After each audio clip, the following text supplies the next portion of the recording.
Hey guys, this is Johnny with SoCal EMS, and today what we're going to go over is the basics of bleeding control up to tourniquets. So there's three main types of bleeds that we can have. We can have an arterial bleed, a venous bleed, and a capillary bleed. Your arterial bleeds are going to be your high pressure side, so they're going to be a bright red blood that is spurting.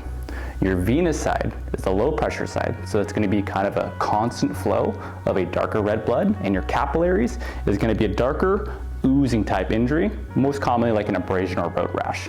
So the first things that we have to do with all bleeding control is we apply direct pressure with the gloved hand.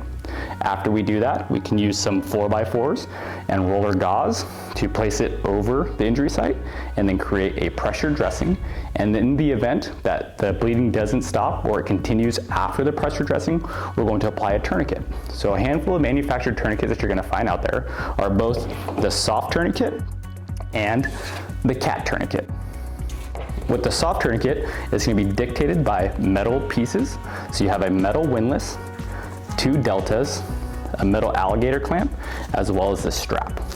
And with your cat tourniquets, you have a plastic windlass, a C-channel, a Velcro strap, your actual strap itself, and then a plastic buckle. So right now what we're going to do is we're going to simulate that Anthony has a wound to his forearm. So the first thing that we're going to do is apply a gloved hand to the injury site and then place on 4x4s and a pressure dressing as soon as we can. After we place our pressure dressing, if the bleeding doesn't stop or it continues, we can consider the use of a tourniquet. With our tourniquets, we're going to place them 2 to 3 inches above the injury site or 5 centimeters and never on or over a joint. So for this particular injury, we're going to come over onto his biceps.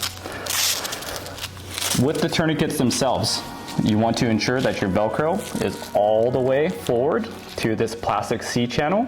We're going to then twist our windlass until our bleeding stops or we lose a radial pulse. And as far as securing your extra strap, we're going to go around the windlass and then back into the C-channel. From here, we're going to use our tab to secure it, mark our time, and then reassess for bleeding.